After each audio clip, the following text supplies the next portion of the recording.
Сәлеметсіздер ме 8-ші сынып оқушылары? Бүгін біз рационал теңсіздіктер, интервалдар әдісімен теңсіздіктерді шығару тақырыбына А деңгейінің тақырыптарының 19-да бірінші есепті шығаратын боламыз. Бірінші есеп: төмендегі теңсіздіктерді интервалдар әдісімен шешіңдер. X минус 4 көбейтілген x плюс 5 кіші немесе тең 0-ден. Ең алдымен интервалдар әдісімен шешу кезінде біз осы әр тұрған көбейткішті жеке-жеке 0-ге теңестіреміз. Яғни x минус 4-тен 0, x плюс 5-тен 0 деп. Сонда мына жақтан бізде x-іміз 4 шығады, x-іміз минус 5 шығады. Енді бізде үлкен немесе тең болғанда, онда бізде мына жақтағы дөңгелек шеріміз боялады, және де осы минус 5 және 4 сандарын белгілеп аламыз. Және де таңбаларын енді анықтаған кезде, өспелі ма, кеммелі ма деп анықтаған кезде, біз минус 5-тің сол жағында тұрған кез келген бір санды аламыз. Мысалы минус 6, минус 6-ны аламыз да теңсіздіктегі x-ның орнына қоямыз. Минус 6 көбейтілген минус 4, ол бізде минус 10, минус 6 плюс 5, ол бізде минус 1 шығады. Минус 1 мен минус 10-ды көбейткен кезде плюс 10 деген сан шығады. Яғни мына жақтағы таңба бізде 10 таңба екен. Мына жақтағы таңба бізде теріс таңба, мына жақта бізде 10 таңба болады. Яғни 0-ден кіші мәндерді сұрап тұр бізге. Сонда біз теріс таңбаларын қарастырамыз. Бізде бұл теріс таңба минус 5-тен 4-ке дейінгі аралық тік жақшамен жазамыз.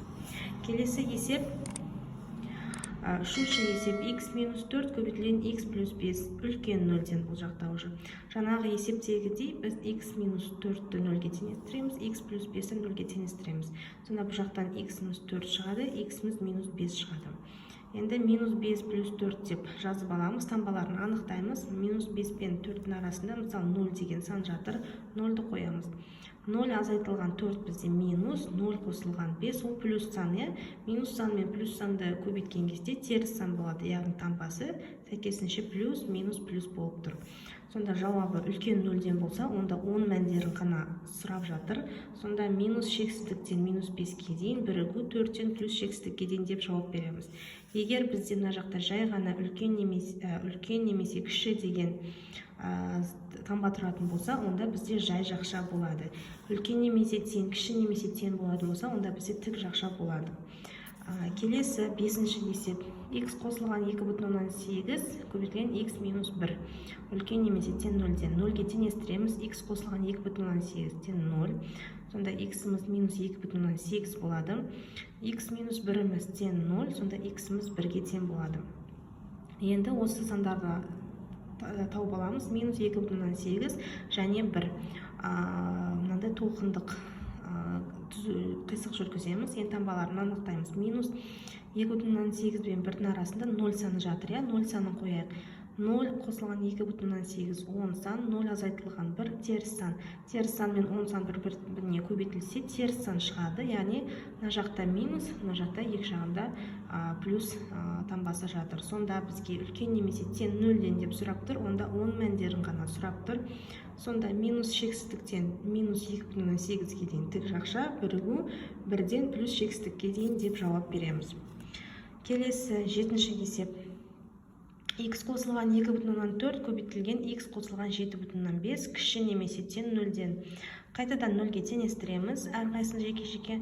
Сонда x-тен минус 2,4, x-тен минус 7,5 деген сандар шығады.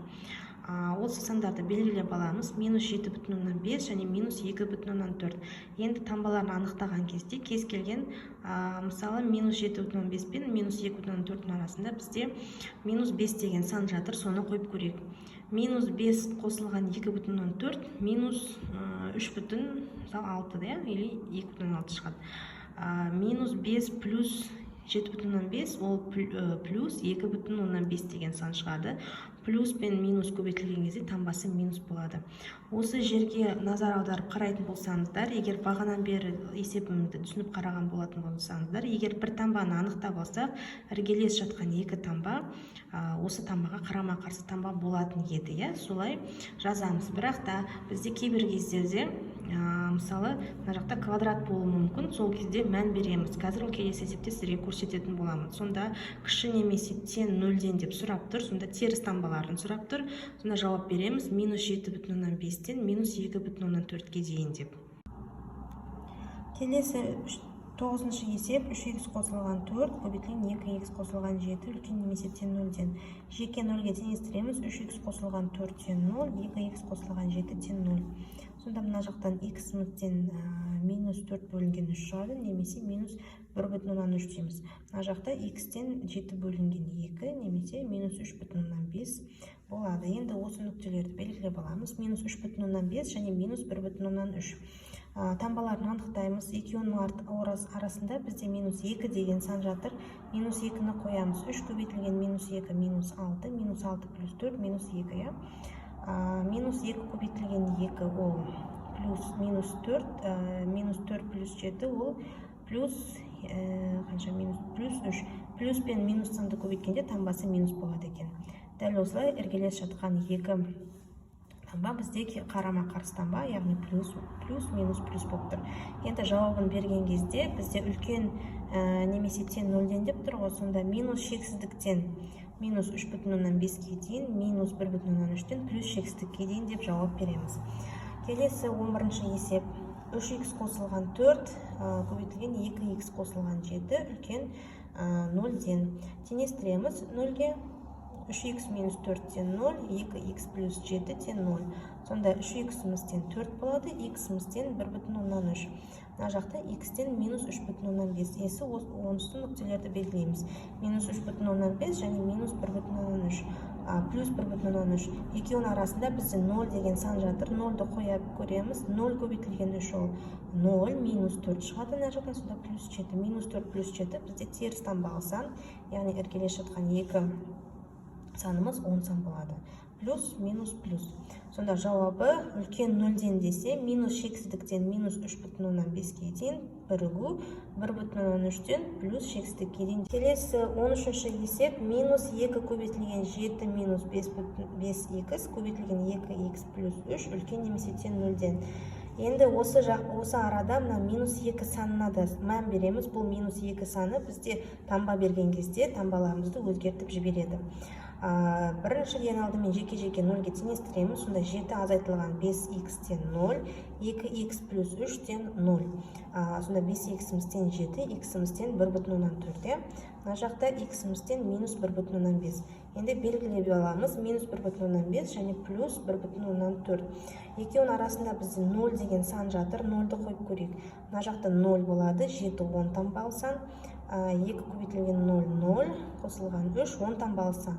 10 таңбалы санға көбейтілгенде 10 таңбалы сан болады. Бірақ мына жақтағы минус 2 мен теріс таңбалы сан болып кетеді. Сонда мына екеуінің арасында теріс таңбалы сан плюс деген сан болады. Енді үлкен немесе тең 0-ден десе, онда 10 мәндерін аламыз.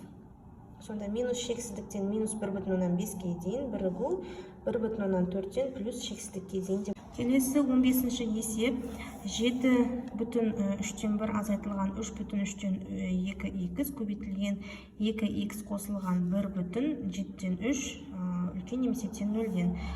Дәл осылай 0-ге теңестіреміз. Сонда 7,3-тен 1 минус 3,3-тен 2х-тен 0-ден. Мына жақта 2х қосылған 1,7-тен 3 үлкен 0-ден деп. Тең 0-ден деп жазамыз. Сонда мына жақта біз бөлшектермен жұмыс істеуді есімізге түсіріп алып, мына бөлшекті бұрыс бөлшекке айналдырып аламыз. 7 көбейтілген 3 21, 21 қосылған 1 22 болады. Мына жақта 3 көбейтілген 3 9, 9 көбейтілген 2 11. Сонда 3-тен 11х тен 3-тен 22. Сонда х-міз тапқан кезде мына жаққа бөлі болып барады да, орындармен ауысып кетеді, тен сонда 2 болады. Мына жақта х-мізден минус 5-тен 7-тен 5 болады. Осы нүктелерімізді белгілеп аламыз. Минус 7-тен 5, 2-ге дейін. Таңбаларын анықтаймыз. Таңбаларын анықтаған кезде екеуінің арасында 0 деген санды қойып көрейік. Мына жақта 0-ды қойсақ плюс 0 болады. Мына жаққа 0 болсақ 0 болады. 10 таңбалы сан көбейтілген 10 таңбалы сан. Мына жақта 10 таңбалы сан шығады. минус минустан ба, сонда бізде үлкен немесе тең 0-ден деп сұрап тұр. Сонда минус 7-тен 5-тен плюс 2-ге дейін деп жауап береміз. Оқушылар осымен 19-да 11-ші есепті шығардық. Келесі сабақта сіздерге қалған есептердің шешім жолдары көрсетілетін болады. Сол себепті менің каналыма тіркеліп, қоңыраушаны басып қойыңыздар. Сау болыңыздар.